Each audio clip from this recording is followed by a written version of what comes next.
All right, just going to run through some of this Latin with you guys. This is Book 1, lines 418 to 440. So at this point, Virgil is in Carthage, and he has had a talk with his mommy, Venus, and he is now going to check out what the city looks like.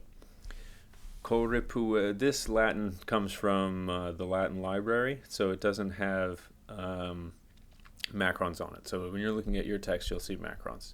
Follow along with your text and look here too. Okay. Corripuere viam interea. Meanwhile, they take up the road. This is Virgil and his companion. Qua semita monstrat, where the path shows. Yam quascendebant colem, and now they were already ascending the hill, qui plurimus urbi imminet, which, being a very, very big hill, so plurimus agrees with qui's superlative adjective there, which very, very big, hangs over the city, dative with a compound verb. Adversas qua spectat de super arches, and the subject is still qui, and looks over from above looks towards from above the facing citadels. Miratur molem Aeneas. Aeneas gazes at the mass. This must be like the mass of the city. Megalia quondam, the city or the mass, once little huts. Miratur portas strepitum quet strata viarum. He wonders at the gates and at the noisiness, the sound, et strata viarum, and the layers of the roads. Instant ardentes Tyrii pars ducere muras. The Tyrian subject, burning, so they are quite busy or quite passionate, are hard at work, instant. Pars ducere muros, part, to lead walls. I don't know what that means exactly, but it might be like building walls or laying out walls. Moliri quarcem, and to build a citadel. We'll find out what these infinitives are doing in a minute. Et manibus sub volvere saxa, and to roll up stones with their hands. Pars optare locum, part, to choose a place. Tecto, for a house. That's a dative of purpose. Et concludere sulco, and to enclose it with a trench. So this is, I guess, just how you would lay out for the foundation of a house. Tectum means roof, so using tectum, roof, as standing in for a house, that's metonymy, or maybe synecdoche if you like. Jura magistratusque legunt sanctumque senatum. They choose laws and magistracies and a sacred senate. Hey, Rome has one of those things. Hic portus alii effodiunt. Here some are digging out a port. Here, hic alta theatris fundamenta locant alii. Here, others are placing the high foundations of a theater. So a theater is a very important part of a city. Immanisque columnas rupibus excidunt, and they are cutting off columns from huge stones. Hey, that's an ablative of material. Scaenis decora alta futuris. This is an apposition. So decora alta is accusative in apposition with columnas.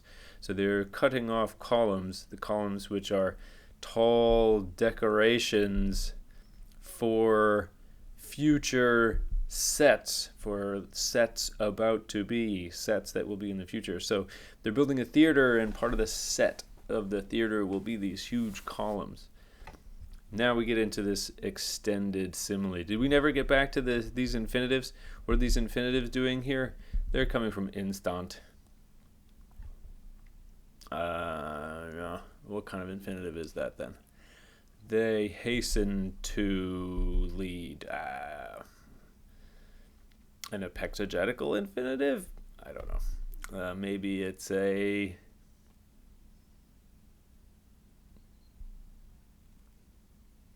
something. I give up. You figure it out. Let me know in class what you think. Here at this point, we're going to get into an extended simile, and it's quite a famous one. It involves bees, apes. That's why bee places are called apiaries. Apiaries are places for bees, not for big gorilla things. This is not Vergil's first simile with bees. He has another famous one in the Georgics. And then John Milton takes up the torch from there and has another famous bee simile in the thing that John Milton wrote, which is what? Paradise Lost. Okay, here we go. Qualis apes aestate nova per florea rura exercet sub sole labor. So he's comparing the Tyrians who are hard at work building their cities to busy little bees. And here's what's tricky about this. Apes is accusative. The subject of the verb exercet, which you can see must be singular, is qualis labor. So those two things go together. Qualis labor. What sort of work, or the sort of work which exercises bees. So the sort of work which exercises bees, aestate nova, in the new summer, per florea rura, through the flowering countryside, sub sole, under the sun. Isn't that nice? I wish I were there right now. Cum gentis adultos educunt fetus, when they, the subject is now bees. Okay, so the subject is like apes.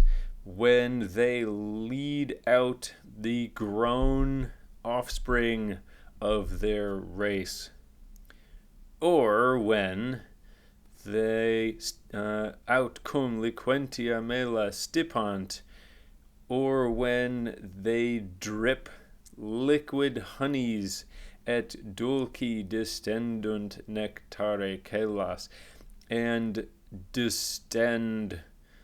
Let's see, maybe the subject is mela, or when liquid honeys drip and distend the celas, the cells. What are cells? Like those little bee cells in the honeycomb thingies. I think they call those the honeycomb hideouts. And drip and let's see, so what are they? Or when they liquid honeys drip and distend or stretch the cells with sweet nectar. Or, so this is all still one sentence. So the structure of the sentence is like, which sort of work exercises bees when they lead out, or when honey drips? Now I can't really figure out whether apes is supposed to be the subject of stipant. Let me see. I guess that would depend whether it's transitive or intransitive. Let me see if I can look that up real quick.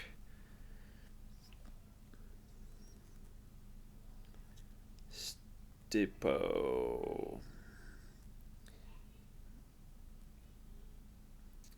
Yeah, I think it's transitive. So maybe it's still the bees.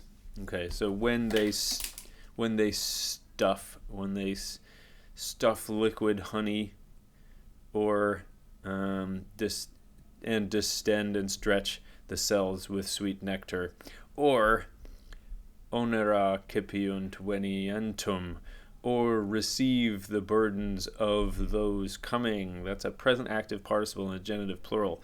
Receive the burdens of those bees as they come. So Virgil's kind of imagining that some bees go in and drop off honey, or some bees meet other bees at the door, take their honey from them. Aut agmine facto ignavum. Our text has this as a U. Ignavum fucos pecus a praecepibus arcent. Or with a battle line having been made. That's an ablative absolute. Also, it's an interesting metaphor within a metaphor there. The bees make a battle line. You know what an augment is from Caesar? So can you picture bees making a battle line? I'm sorry, I'm saying battle line. A marching line. It's not a battle line, it's a marching line as they kind of go in and out of the hive there in those narrow columns. Or with a marching line having been made, they keep the fucos. Fucos are the drones. And then ignavum pecus is supposed to be in apposition to fucos.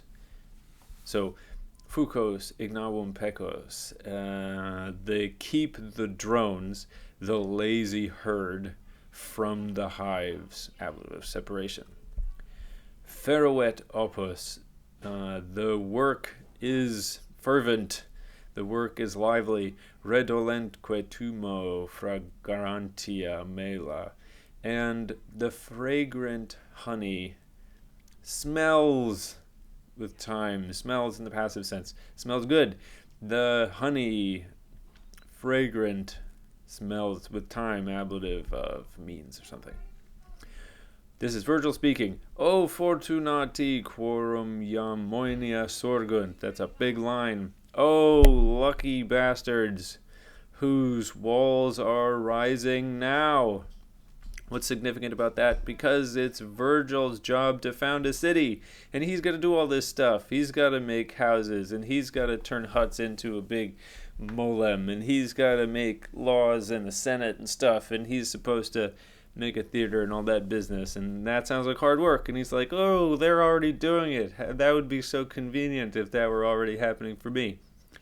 Aeneas aet, says Aeneas, et fastigia suspicit orbis, and he looks upon the heights, heights of the city. Infert se saeptus nebula, he bears himself wrapped in a cloud. This is Venus is doing. Mirabile dictu, wondrous to say, ablative supine. Per medios, through their midst.